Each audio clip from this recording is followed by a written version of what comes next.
The coronavirus pandemic is forcing countries to take unprecedented steps to stop the deadly virus from infecting more people.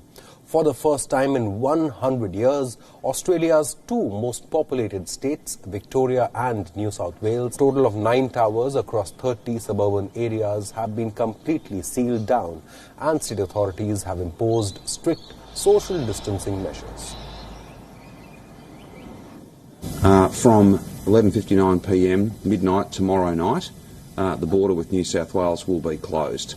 That is the result of a phone hookup between the Prime Minister and the Premier of New South Wales and myself just an hour or so ago, where we have all of us agreed that the best thing to do is to close the border. It'll be enforced, that closure will be enforced on the New South Wales side so as not to be a drain on resources that are very much focused on fighting the virus right now across our essentials.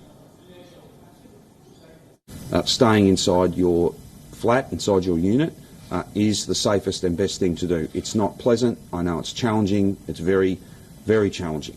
But it is far preferable to seeing vast numbers of people with underlying health conditions infected with this virus, spreading it between each other, and the inevitable tragic outcomes that will come from that.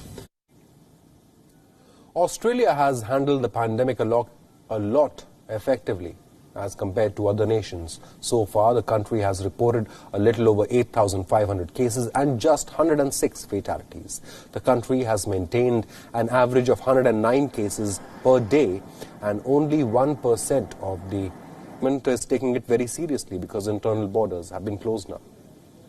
Yes, it came quite as a shock this morning at 10:30 when we did find out that the borders will be closing, when Gladys, our Premier, said they'll never close, and she has taken a backflip. And I think it's become sort of quite a serious concern because the border between Queensland and New South Wales also has been an issue. But however, now that the cases are rising in Melbourne, we had 127 today. Unfortunately, we've now had 2 deaths in Melbourne, 2 gentlemen, one in their 60s, one in their 90s. So that's quite sad news. And I think now the time is that we do need to take action because New South Wales had got to 0 cases except New Zealand were also experimenting with the process of possibly opening a travel bubble because New Zealand had virtually eliminated the pandemic and Australia was very close to doing so. So now those plans, I guess, will also be put on hold. I think so. We were looking so forward to being able to travel between our Kiwi friends in New Zealand, and I think that